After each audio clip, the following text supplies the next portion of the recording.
কেমন আছেন সবাই? আশা করি অনেক ভালো আছেন। মান্নানস ক্রিয়েশন ইউটিউব চ্যানেলের সাথে থাকার জন্য আপনাদের সকলকে অনেক অনেক ধন্যবাদ। তো ভিউয়ার্স, গত যে ভিডিওটা আমি দিচ্ছি শেখ হাসিনার জন্মদিন উপলক্ষে, আপনারা সবাই জানেন যে আগামী 28শে সেপ্টেম্বর মাননীয় প্রধানমন্ত্রী শেখ হাসিনার ৭৬তম জন্মবার্ষিকী।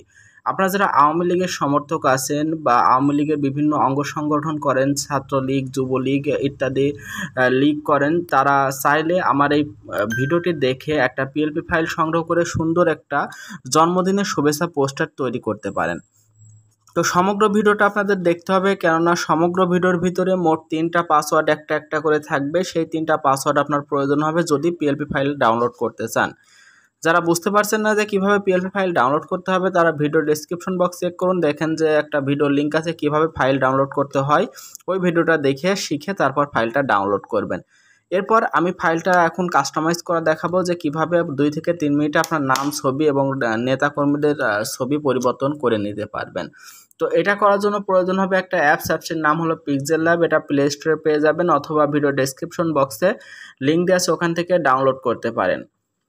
যাদের প্লে স্টোর থেকে অ্যাপসটা নামাইলে পিএলপি ফাইল খুঁজে পাচ্ছেন না, তারা ওল্ড ভার্সনটার লিঙ্কও পেয়ে যাবেন, সেখান থেকে ইনস্টল করে নিতে পারেন। এরপর পিক্সেলল্যাব অ্যাপটা ওপেন করলে এই ধরনের একটা ইন্টারফেস আসবে।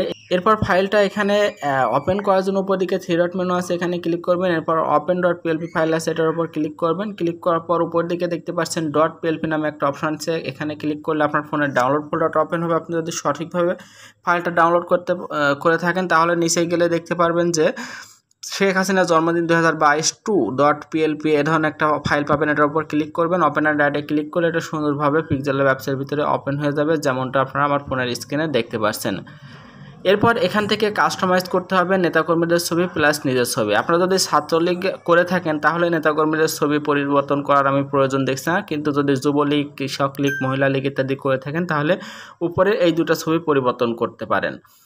আমি নিচের সৌজন্য ছবিটা পরিবর্তন করে দেখাবো, একইভাবে আপনারা উপরের ছবিগুলো পরিবর্তন করতে পারবেন। সৌজন্য ছবি পরিবর্তন করার জন্য প্লাস অপশানে যাবেন এবং ফ্রম গ্যালারিতে চলে যাবেন। আপনার ফাইল ম্যানেজারের যেই ফোল্ডারে আপনার নিজের ফটো আছে বা সৌজন্য ছবি যার ছবি দিতে চান তার ফটোর অবশ্যই ব্যাকগ্রাউন্ড রিমুভ করা থাকতে হবে। ব্যাকগ্রাউন্ড রিমুভ যদি না করতে পারেন তাহলে আমার ভিডিও ডেসক্রিপশন বক্স চেক করুন কীভাবে ফটো ব্যাকগ্রাউন্ড রিমুভ করতে হয়, 30 সেকেন্ডে ওই ভিডিওটা দেখে শিখে নিতে পারেন। আমার অলরেডি ফটো ব্যাকগ্রাউন্ড রিমুভ করা আছে। আমি একটা ফটো এখান থেকে ইম্পোর্ট করলাম এবং এখানে একটু ছোটো বড় করতে পারবেন চাইলে, তারপর এখানে সুন্দর করে আমি সেট করে দিলাম। আপনারা এভাবে সুন্দর করে বসিয়ে দেবেন।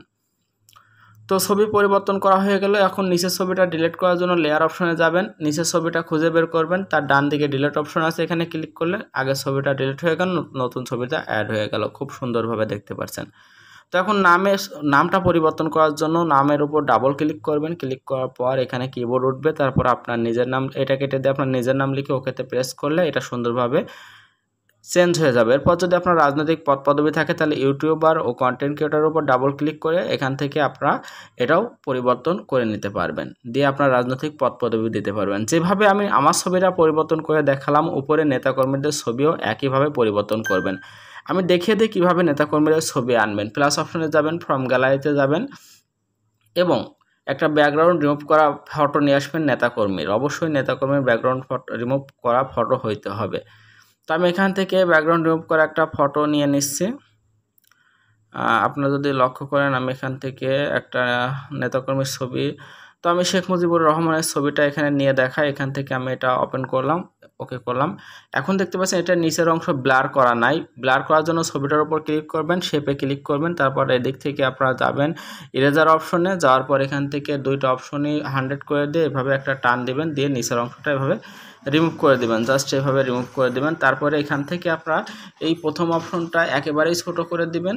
দেওয়ার পরে এই যে উপরে এখান থেকে হালকা হালকা করে রিমুভ করবেন, তাহলে দেখতে পারবেন যে এটা সুন্দরভাবে এটা এভাবে আপনারা দেখতে পাচ্ছেন নিচের অংশ ব্লার হয়ে গেছে। এখন এখান থেকে একটা নেতাকর্মীর ছবি রিপ্লেস করে দিতে পারেন। তো আমি এটা দেখাচ্ছি না, আপনারা এখান থেকে আপনার নিজের পছন্দের নেতাকর্মীর ছবি রিপ্লেস করে নেবেন। নেওয়ার পরে এটা সব কিছু পরিবর্তন হয়ে গেলে সেভ করার জন্য সেভ অপশনে ক্লিক করবেন, এবার সেভ অ্যাজ ইমেজে চলে যাবেন। যাওয়ার পর এখান থেকে ডেমিনেশনটা কাস্টম থেকে আল্টার করে দিয়ে তারপর সেভ টু গ্যালারিতে ক্লিক করলে এই ফটোটা জেপিজি জায়গায় সেভ হয়ে যাবে। তো আশা করি বুঝতে পারছেন আমার ভিডিও থেকে পিএলপি ফাইল সংগ্রহ করে কিভাবে 2 থেকে 3 মিনিটের মধ্যে একটা সুন্দর জন্মদিনের শুভেচ্ছা পোস্টার তৈরি করবেন। বুঝতে পারলে অবশ্যই ভিডিওতে একটা লাইক দেবেন, কমেন্ট করবেন, বন্ধুদের সাথে শেয়ার করবেন, আর যাওয়ার আগে কাইন্ডলি চ্যানেলটা সাবস্ক্রাইব করবেন। তো ভালো থাকবেন, সুস্থ থাকবেন, ধন্যবাদ সকলকে।